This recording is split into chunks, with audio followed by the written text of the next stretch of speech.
For centuries, Alderaan stood as a beacon of hope in the Republic.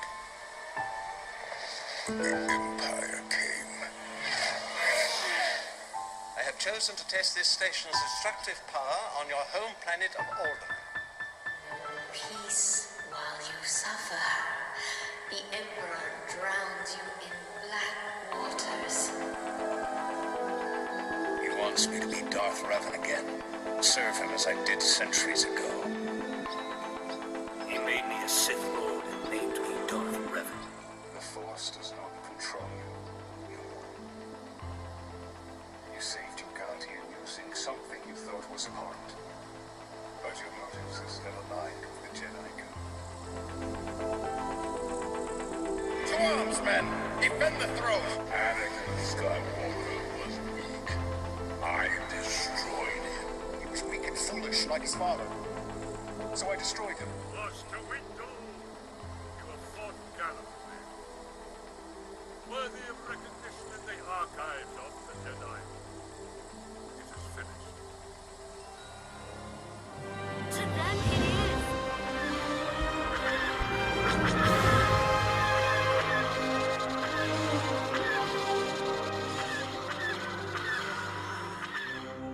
I have been waiting for you. Is it true that he is the chosen one? It's Alex, Matt. And Guy. and welcome to State of the Galaxy. Hell yeah. Today we're going to be doing something a little bit different, and it's something that we haven't done since actually the first episode of State of the Galaxy, if I remember correctly. We're going to be going over my idea for the Kenobi film, which we should be getting after Star Wars Episode 9. I've written out a rough plot, but you guys obviously can stop me whenever you want to add in ideas or... I want to stop you there. Okay.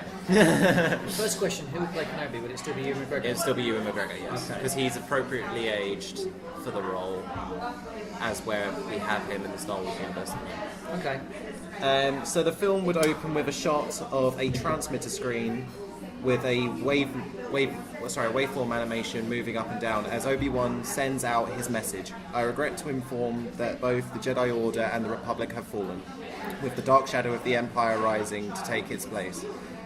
This is a warning to the remainder of any surviving Jedi. Trust in the Force. It cuts to a shot of Obi-Wan 7 years after the events of Episode 3, with his head in his hands. He looks up and asks Master Qui-Gon, and then there's no reply. He screams out again, Master Qui-Gon, damn you, damn the Force, and damn your ridiculous little prophecy. Master Qui-Gon appears behind him and asks what's wrong. Obi-Wan lashes out at him and says, you were wrong, Master, the boy. There was no chance of him bringing balance. If anything, he made the universe darker.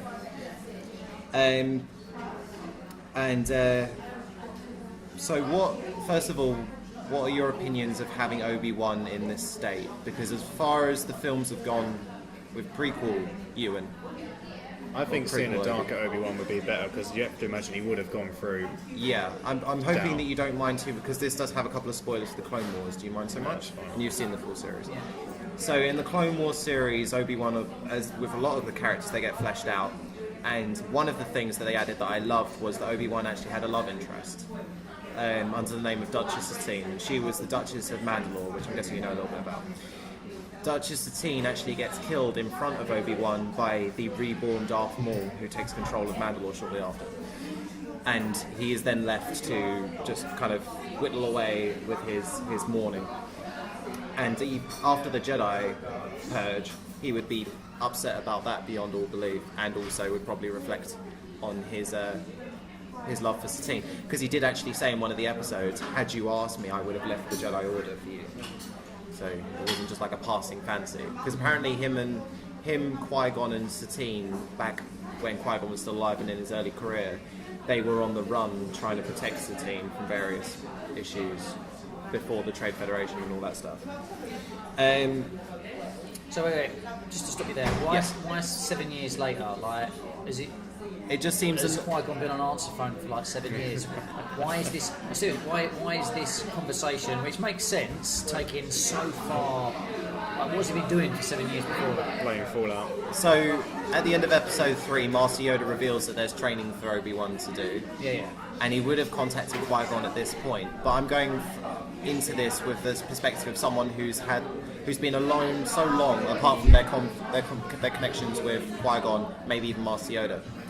He's had the opportunity for his mind to wander. And much like depression and anxiety, it can strike at random times. So it's perfectly acceptable to speculate on him just lashing out at some point. He's had enough. He's had 7 years. So it's been 7 years focusing, trying to deal with it, trying to see why. And Yeah, and as far as he's aware, nothing's going anywhere. He's seen the Empire slowly rise up, and he's probably seen there's no chance. He's probably looked back on his communique with the Jedi and thought, I lied. There's no chance. Yeah. We can't. What's the point in trusting in the Force when all the Force has done is brought us? I mean, the Force was the thing that produced the prophecy or helped to do so. Well, what's the point in trusting in it? Is all it's done is brought us damnation up until this point. He questions. Qui-Gon doesn't answer his question directly. Instead, assures Obi-Wan that there will be a time when it will be set right, and that he was not wrong. This angers Obi-Wan, and he decides to shut himself off from the Force, much like Master Luke did. And his old master, so Qui-Gon's banished from him at this point. His anger quickly turns to sadness, much like it did with Luke, as he thinks about those he has lost, and one in particular being the Duchess Satine. He walks a fine line between the light and the dark side, just as Luke did after Empire. Things are made worse when he steals an Imperial transmitter from a drunk officer in one of the bars on Tatooine, and he hears over the communique that Master Yoda is dead. Now, the Empire, after they probably had some failures on various systems, would be throwing out false information in order to assure people and make them realise that there is no hope, there is no Jedi Order anymore, this is the situation deal. So, as he's shut himself off from the Force, there's no way for him, unless he were to open himself back up again, to find this out for sure. So this makes situations even worse. He is unable to reach out with the Force to find out this information. His only reminder of the good is when he picks up the Skywalker saber and remembers his old friend, stuff during the Clone Wars.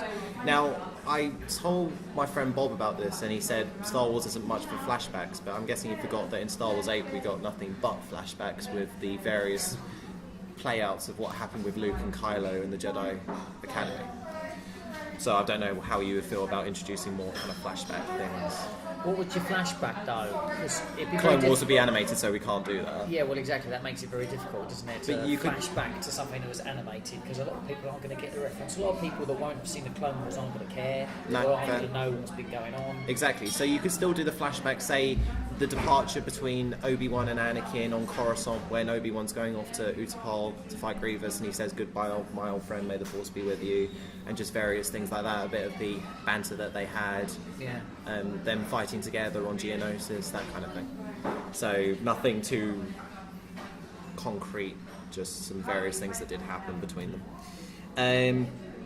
One day he decides to use what little Force power he has left to leave a message on the lightsaber that would only reveal itself to a light side practitioner who picks it up, but in some ways manipulates this particular imprint to never happen if it were picked up by a Skywalker, which means that it would only happen when Rey picked it up, which is why we hear Ewan McGregor's voice, supposedly, when during that vision you hear him say Rey. He does this because his... I haven't read this in ages.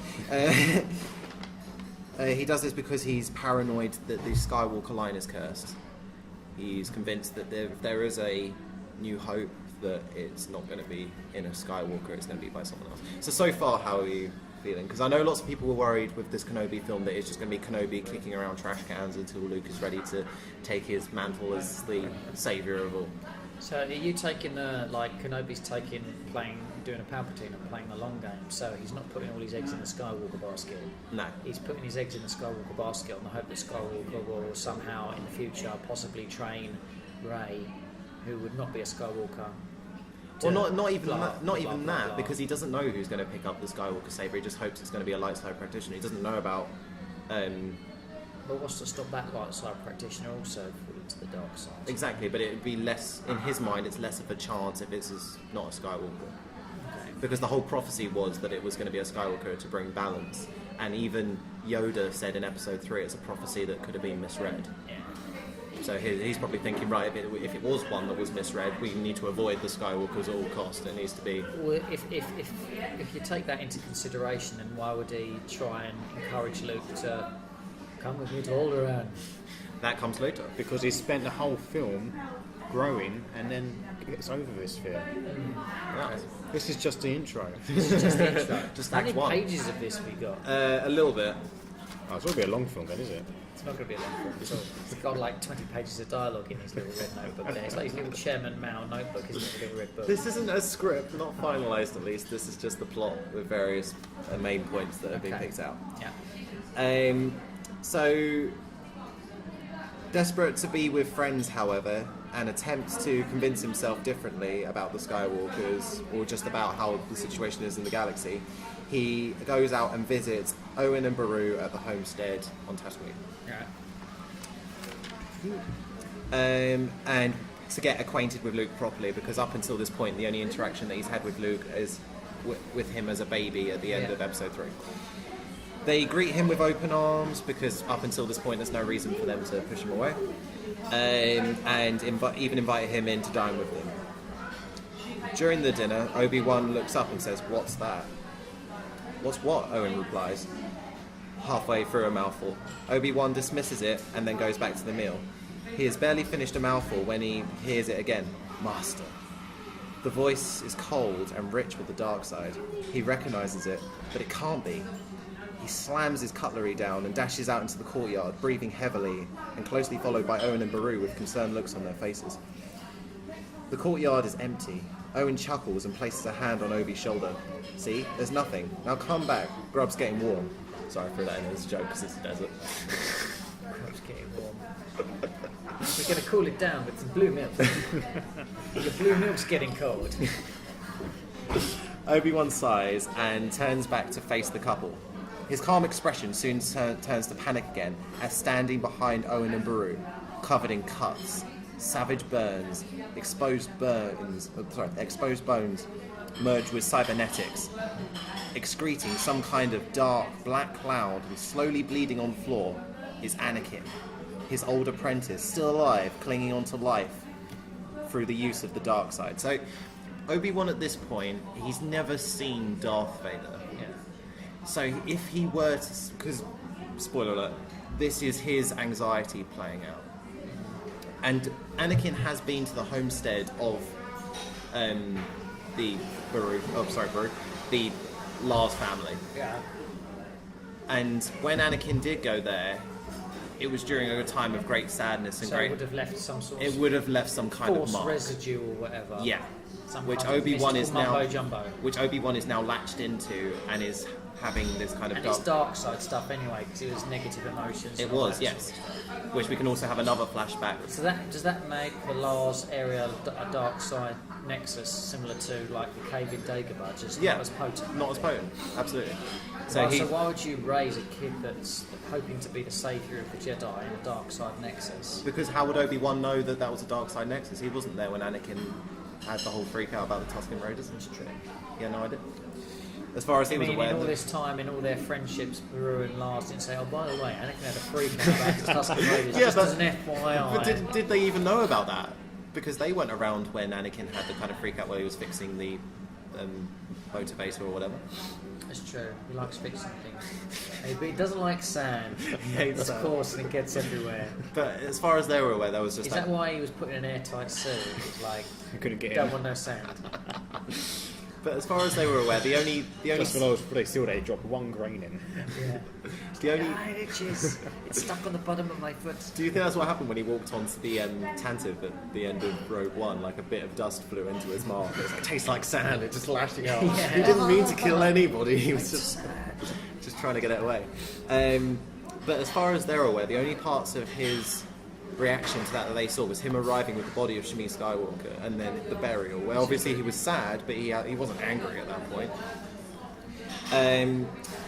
So Anakin reaches for his lightsaber while pushing one finger from his other hand to his cracked lips while attempting a psychotic smile. Obi-Wan screams and lashes out towards the couple, who both dive to the side. Anakin does nothing to counter the attack, other than vanish in a cloud of black smoke as the blue blade slices through him. That's a new trick you have there, Anakin, vanishing into thin air without a trace. Is that something your precious Emperor taught you? Anakin reappears further into the courtyard, laughing to himself. Yes, it is. Actually, he taught me that as I was brushing bits of filthy Jedi blood from my robes. I think of their screams all the time. It feels so good. Obi-Wan, with tears in his eyes, runs forward again, ready to deal a deathly blow. Before he can, however, Beru steps in front of him, rifle in hand, with tears in her own eyes. Very detailed plot. So? It's just I just like this bit. scene. I really do like this scene. I've already started doing art for it. It's nice. So who would play Anakin? Anakin. Well, we could get Hayden Christensen back. I mean, to be fair, this Anakin is in a very bad way, so you don't have to get Hayden Christensen back, but you could get someone of similar Half stature. his face looks like him. Yeah. There's a fair amount of CGI you could probably do with that. And all he has to do is stand there and just say these words. There's not a whole lot of stuff other than that. She whispers to him, "Get out and never come back. Stand aside, Beru, I have to." She presses the barrel into his forehead and stay away from our boy. Confused, Obi-Wan looks past her to see a confused and scared-looking Luke. Saying nothing else, he grabs his Jedi robes and runs from the homestead, and that's the end of Act 1. Was the Luke standing in the position that Anakin was He standing? was. Yeah. So thoughts? That makes sense. I mean, that does explain that wizard's just a crazy old man. Yeah. Kind of line that Lars comes out with. That does make sense. How old would Luke have been at this time? 7. 7. Yeah. So he'd probably remember that. That's quite a traumatic experience. He probably would, but the stuff that follows on... So maybe he should be a bit younger for it to make sense. Because Okay. a 7-year-old is going to remember Maybe some crazy four years. Jedi. 4 years later. Yeah, like being a younger kid, I think would make a little bit more sense Okay. to him being 7. Fair play. Simply because he's going to remember that traumatic experience, and then when he's like, Ben Kenobi, I'm scared of I you. remember that guy. You're the guy that lunged at me when I was 7. Because how old was he in like A New Hope? What, like 18, 16, something 17, like 19. Yeah. He was like a young, still a young man sort of thing. So it was only 10 years previous. He would have remembered that. He would have had sand therapy and all that sort of stuff. Therapy. Now drink this sand. Just because we're on a planet of sand doesn't mean everything has to have sand. But it's funny if it did. I'm still laughing about my joke about warm food. Sorry, I like it. So, Act 2, following the original canon. Wait, so how long would that scene? Because that Act 1, that's pretty short, right?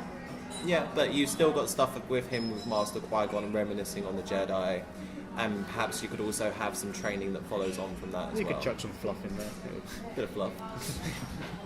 Good world building. So Act 2, Galactus world building.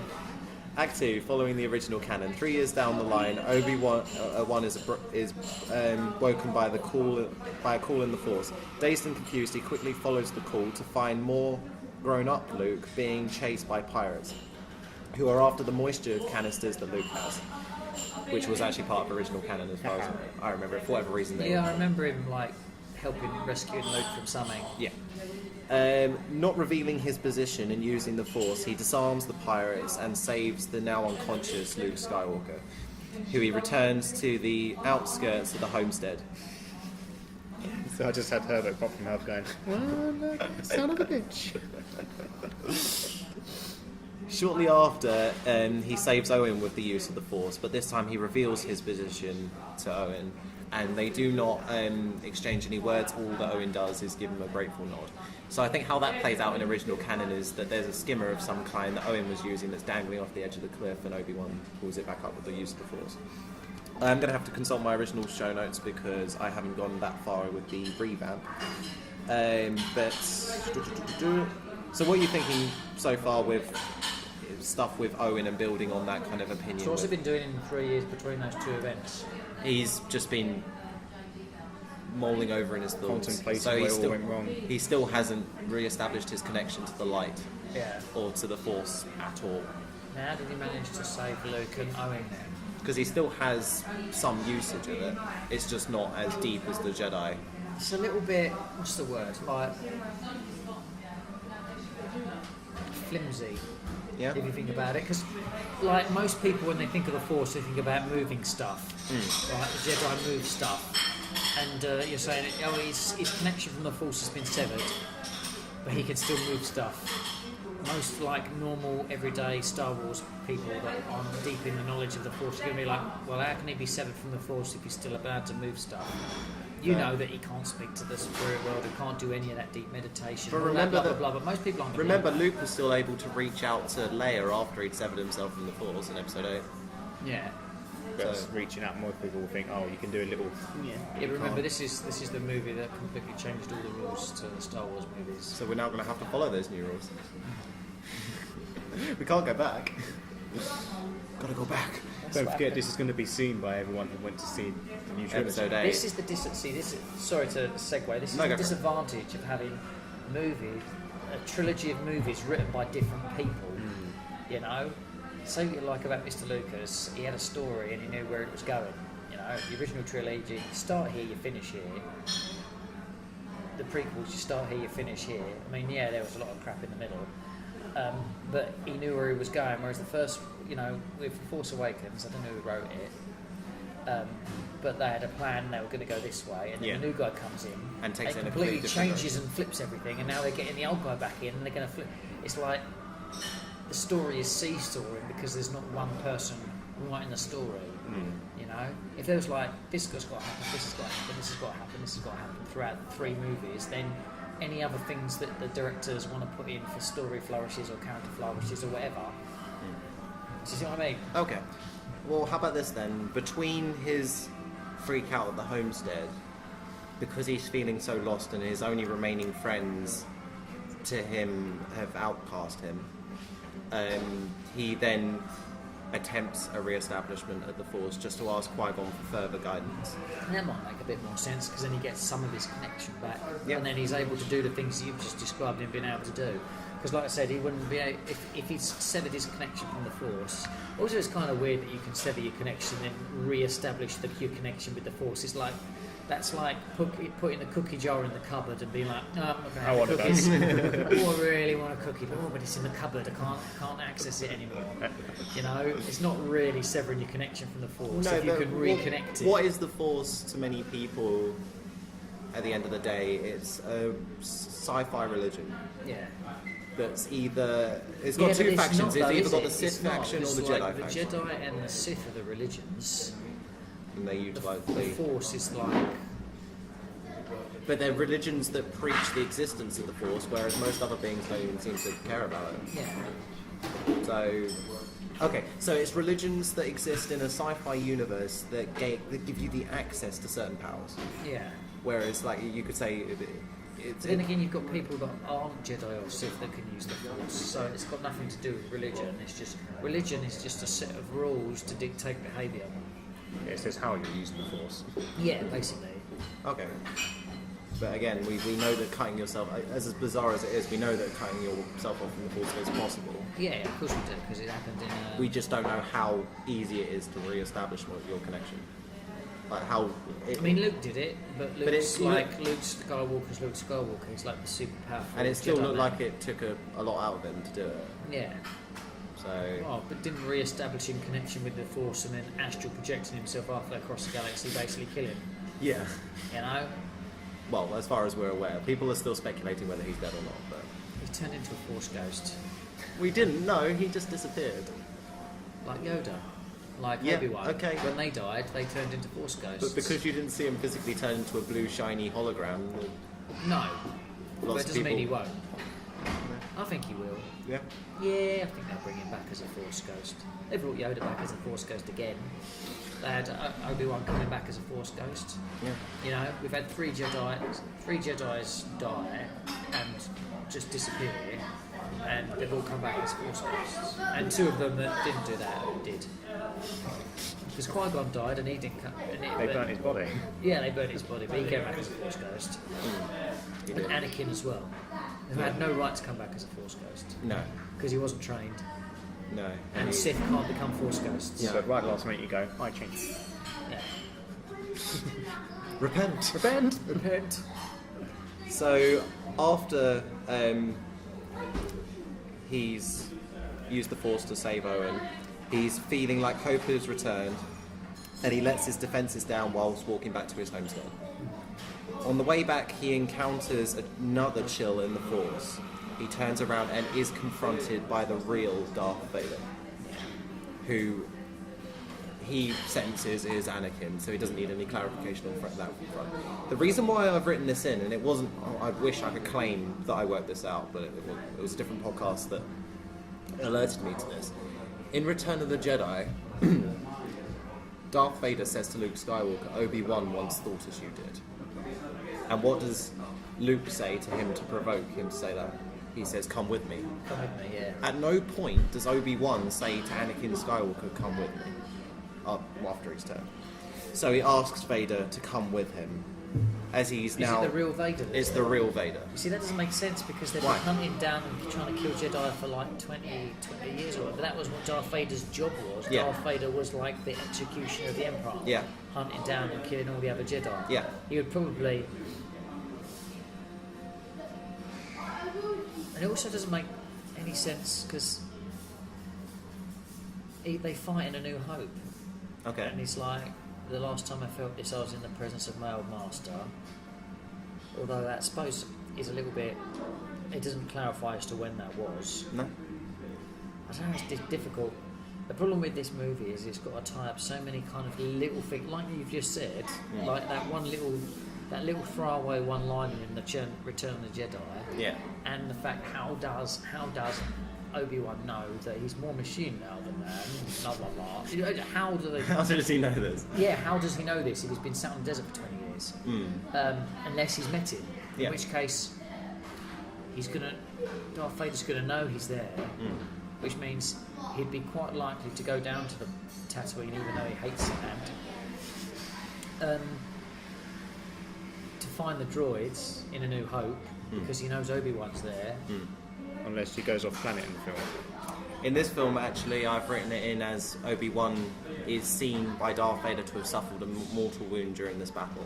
Obviously, he doesn't, but he then assumes him to be dead.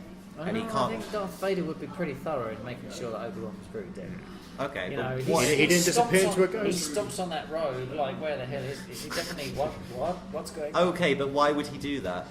If he hadn't then been proven wrong previously that Obi-Wan was dead. He was then being thorough. Because the guy just vanished in front of him.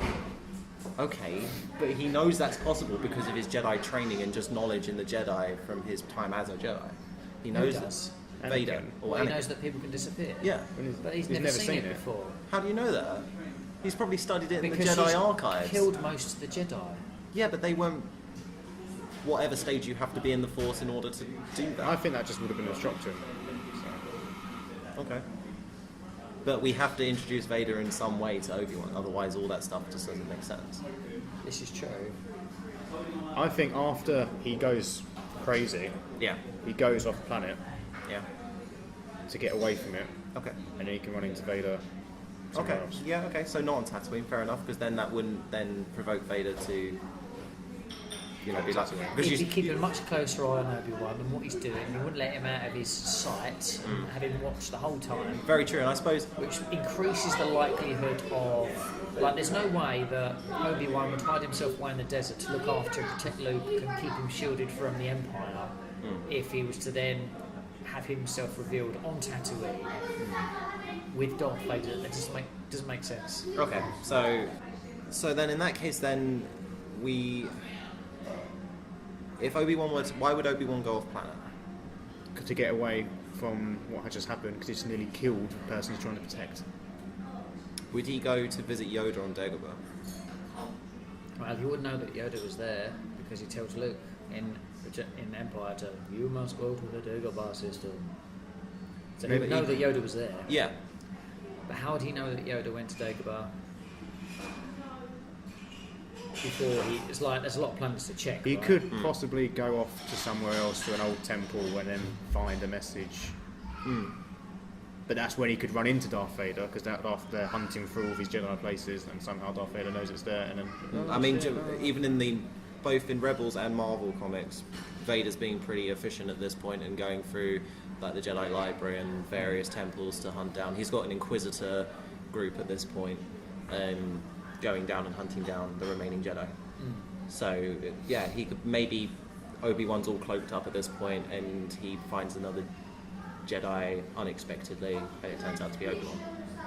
And they have that conversation. Obi-Wan says, "Come back, come with me," and obviously Anakin refuses. They do battle it out, and Obi-Wan is presumed mortally wounded. I'm not sure how I would have that bit play out, because like you say, Vader's pretty efficient. Or maybe Vader could still have a moment of weakness for his old master. Because it's only been, what, 6 years? A couple of years, isn't it? Yeah. Not that long. So yeah, have a bit of a moment of pause. Perhaps Obi-Wan could just blurt out, "How could you?" All these You could people mention, that you you could used to mention know. Padme. Ooh. The woman that you loved, you ended up being the one who killed her. You are twisted and warped by this man that you should have been able to see through. You're a failure in all respects. Ooh. Well, he is, because he was meant to be the chosen one, and he turned out to be the exact He is the opposite. chosen one, just for the Emperor. He does kill the Emperor eventually. Yeah, but it doesn't. I mean, I suppose it's how literally do you take the prophecy? It Because depends you're on what right. it means by bring balance. It's like if the Yeah. dark side's defeated and it's only light, that's not balance. That's not balance. In a way, Anakin did establish balance in some senses, because there was a master and an apprentice, and then there was a soon-to-be apprentice and a Jedi master around at both points. Yeah. So, yeah. And Luke was the one to knock it out of balance. But yeah, so there would be some kind of battle or confrontation, and Obi-Wan would be considered mortally wounded. Obi-Wan would then return to his homestead. He is injured in some shape or form, and then Ahsoka Tano is waiting for him at his home. Now, I'm skeptical about writing this in, because obviously you're right, some people haven't gone and seen the Clone Wars, and some people haven't gone out and seen Rebels. Yeah, people that are just, if you think about it, people that just watch the movie. This is why, like, if you watch the movies, they do not reference anything from the TV shows. Well, no, but you've got to also remember that most of the movies were made before the TV shows even existed. Yeah, but even the new ones. True. I mean, I know they put in. Saw like, Gerrera. What do you mean? Saw Gerrera, the one from Star Wars Rebels. Yeah. Sorry, not Star Wars Rebels, Star Wars The Clone Wars. And Star Wars Rebels. He was in Rogue One. Don't remember him being in. So, what series is that? I can't remember what series, but they were... The whole premise of the Clone Wars episodes, I think it was a double bill or whatever, that they found these resistance fighters that were trying to overthrow this government, and the Jedi, for whatever reason, sympathised with them. And Saw Gerrera was part of that leading force, but obviously a younger version. And his sister was killed during that battle.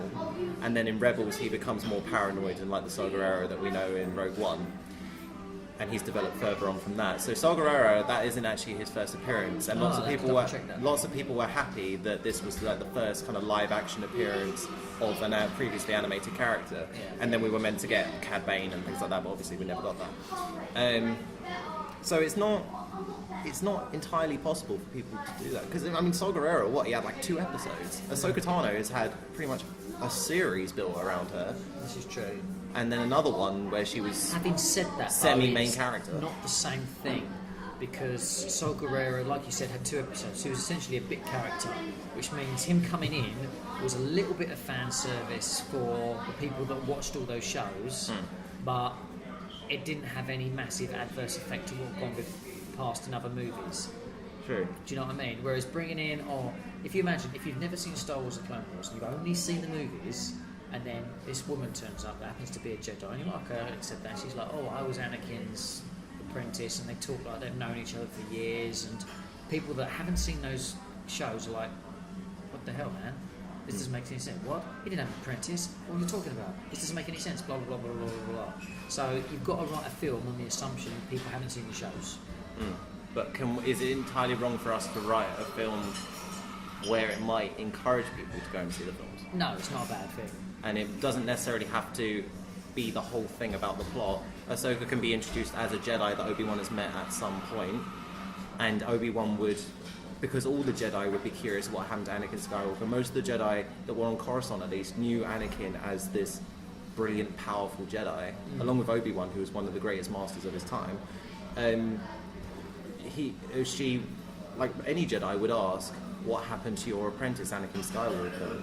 And he, because obviously Anakin mastered Ahsoka and wanted to spare her pain, he wouldn't mention that he'd encountered Vader. You have to script it very carefully so that it didn't give away too much stuff that's in the Clone Wars that show. would then confuse people, but at the same time might encourage them to go and see.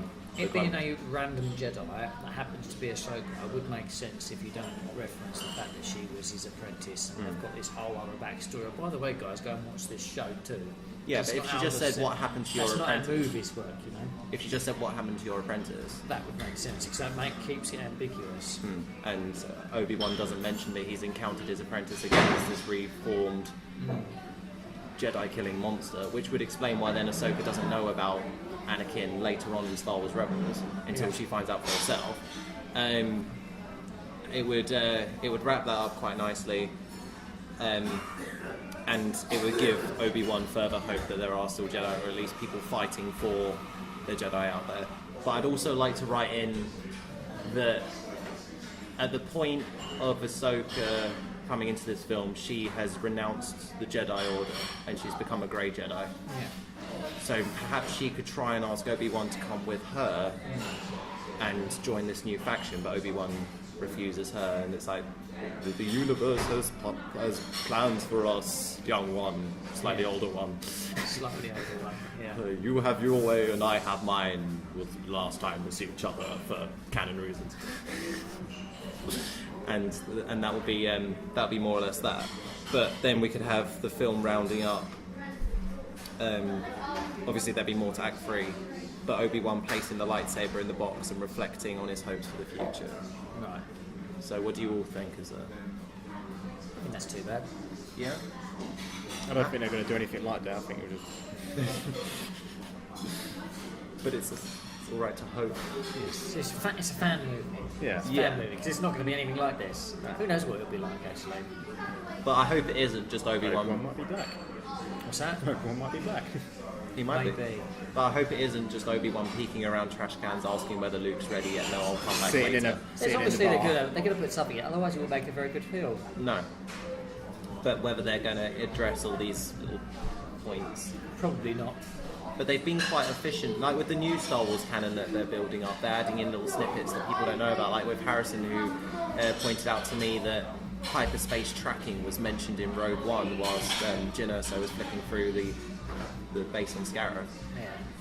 They've added in little things like that that don't necessarily derail the plot if you don't know, but then they're like, oh, I might go out and figure it out for myself. Oh, they did say it in Rogue One, and then you know that that's been in development and things like that. So the people who are working on at least these independent movies are talking to the people who are doing these bigger films, and they're all kind of leeching off of each other. Yeah, well, they are all made by the same studio. Yeah, so this is why I think the one-off movies are working out a little bit better than the new trilogy, because they are one-off movies that just tie into the bigger story and aren't the bigger story. And they're also tying into a story that for most part fans consider to be the better part of the Star Wars universe. Yeah. Like, we don't want a story about Mars, Kanada, on her weird castle. No. And we don't want a story about DJ, and we don't want a story about Finn's training during the First Order. But we do want a story about Kenobi, and we might like a story about Dooku or Qui-Gon or whatever. I don't know whether they do that though, because they've kind of distanced themselves from what's happened in the prequels with all of the other newer films. You know, they've dropped in like little bits, like, you know, the flashback scene with the lightsaber where she touches it, which is a scene that actually makes no sense anyway. But like, where did that lightsaber come from? Yeah, pretty sure it fell down the bottom of Bespin, which fell into the gas planet. And if you know how gas planets work, right, the gravitational pull would have crushed that lightsaber to smithereens. Like, really? Really, if you can explain where that came from, everything's forgiven. You're like, oh, where'd you get this? That's a good story. Good question for another time. We're never going to answer it because we don't know. It's poor writing. It was very sloppy, annoying writing. Yeah. Just because they had to get a lightsaber in there that the fans would have been like, about, you know, you're like, oh, come on, just make it just be another random lightsaber. It could have been Luke's saber. It could have been Luke's saber. I mean, did he have green saber? Yeah, he had his saber in. He had his saber during the training of Kylo, but I don't think you ever saw it during Episode 8. Yeah. During that point in the timeline, which then doesn't explain what happened to that. What was it? Did he just leave it in the wreckage? That seems maybe stupid. It got crushed or damaged in the wreckage. Maybe all those bits of wood fell on him. And his hand was fine. His hand was fine. His face was fine. Overall body was pretty much fine, but his poor lightsaber was busted. what I want to know is what was R2 doing during that? Because R2 was sitting next to the blaze. R2, I went out to go and get some milk. I leave for 2 minutes and the Jedi Academy is gone. But then... I don't think R2's got the dexterity to get blue milk. No, you say that, but he got chocolate cake in Episode 2. Did he not get chocolate cake in Episode 2? What? Yeah, when him, Padme and Anakin are on that kind of refugee barge travelling from Coruscant to Naboo. Oh yeah. Yeah, and then they do that stupid joke in reference to Episode 4 where the droid itself at the serving bar says, "Hey, no droids, get out of here." Oh yes. In reference to the stuff that happened on Tatooine. He's holding a bowl of chocolate cake. I didn't even notice that it was chocolate cake. Well, it's something to that effect. It looks like chocolate cake. It could just be space mud, but... Space mud. You go out and get your favourite bowl of space mud. Is it blue milk chocolate cake? That's the question. And we've had so many variations of milk now. We've had blue milk, green milk, and red milk that you see being given to Anakin, which is really annoying because they gave Anakin red milk in Episode 2. What red milk is? What red milk? Beru or Padme come in with red milk. Well, they have many different colours of milk. Milk from many animals that you don't see on Tatooine. Well, it is. You know, when you buy milk, you've got skin, semi-skin, and it's different colours. It's an easier way of figuring it out. Yeah. Instead of just colouring the lid, it's like just colour milk. Brilliant. But let's see how far we've got into this episode. So we're 40 or so minutes in, so we'll wrap up this episode. But in overall, because I'm no writer, I've done a bit of fan fiction. I've written my own story for my own character, and I'm working on a rewrite of Star Wars Episode 8 and my own fan fiction. So overall, as an idea, it's definitely not reformed or refined. What do you think? I think it's pretty cool. I think doing an Obi-Wan Kenobi for anybody, even a professional screenwriter, it's going to be very difficult. Yeah. Because how do you make sitting in a desert for 20 years enjoyable, interesting? Yeah. Because pretty much what we understood him doing, just sitting around in the desert, refining his training, becoming one with the Force, becoming a Force ghost, blah blah blah blah blah. You know, he obviously had a lot of time to think and regret about the mistakes he made, etc., etc. But what story elements do you introduce to make it an exciting movie that's also plausible to the story, but also explains and kind of ties up some of the little things that you've mentioned? Yeah. You know, like Obi-Wan once thought as you do, and that wizard's just a crazy old man. All those little throwaway lines from the original trilogy. How do you tie that in the movie that makes sense? Be interested to see how they do it. I hope they do a good job because I think Obi-Wan Kenobi's cool. It's awesome. It's definitely one of, if not most fans, or at least especially me, my favourite Jedi, and one that should have been explored sooner. But I'm happy that they're doing it at all. Yeah. But very quickly before we finish up, there was one scene that I wanted to talk about a bit more, and it was the Owen and Beru scene with Obi-Wan in the homestead. My boss at work said that he reckons Disney or most production companies wouldn't go into that kind of depth, introducing anxiety and depression and having him reflect and unwind a bit.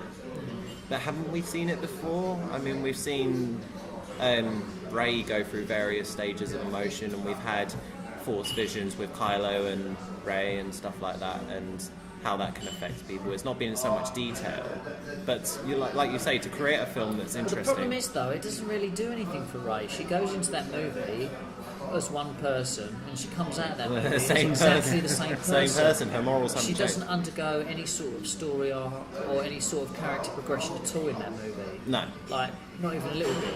She's not tempted to the dark side. She's not. No. She's trying to turn Ben to the light side the whole time. His character arc is excellent in that movie, but she don't have one. No. And the only kind of change that she has is when she runs out of Mars's castle, but it's so quick. The way that she turns back, all she needs to see is the TIE fighters in the sky and BB-8 telling her now come back. Same with The Last Jedi as well. She has no story arc in The Last Jedi either. They had so many opportunities for a story arc, like even with the weird mirror scene. I like that this weird mirror scene was so stupid. Like, I liked the idea that she was a nobody. I actually did like that. Okay. The idea of like prophecies and chosen ones, and that's something that's just been overused a lot recently. Like Star Wars has done it for a long time.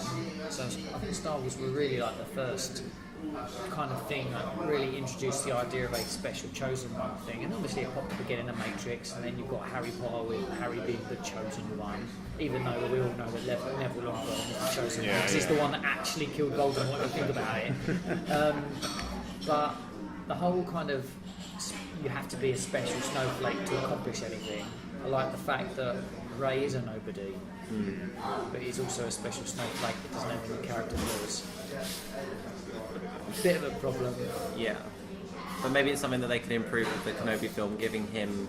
Because although we love Kenobi, his view is very one-sided throughout most of the film. Yeah. And to see him dive down a different path because there is nothing else. And in life... And I keep on coming back to this, and we always get so philosophical with these episodes now. But to say that life is black and white is vanity in itself, because life isn't, and there isn't a straight line. It's like that stupid line in Revenge of the Sith, isn't it? Only a Sith deals in absolutes. He says, absolutely. It's like, faceplant. So yeah, you're absolutely right. To show Kenobi in a less linear or straight way might Well, be... even Luke says it in the new film, doesn't he? He's like, oh, this whole good, bad, Jedi, light side, dark side, without saying it like that as well. Yeah. And I thought that was quite good too. a good aspect. But hopefully we'll see some development. I'd love to see Ewan flip out as Kenobi. Yeah. And just see Ewan come back at all. I mean, he was really good as Obi-Wan Kenobi. It was Yeah. just like, but just woefully underused, you know. They had lots of good actors that were woefully underused in these movies, and then they had some actors that were not that good. But it's just is what it is, isn't it? It is what it is. So thank you very much for joining me, man. You are welcome. Thank you very much for having us. No worries. And whether you are a Jedi or Sith, Resistance Fighter or First Order, Empire or Rebels, CIS or Republic, we hope you have a very good day, evening or afternoon, whatever you're doing. May the Force be with you. See you guys next week.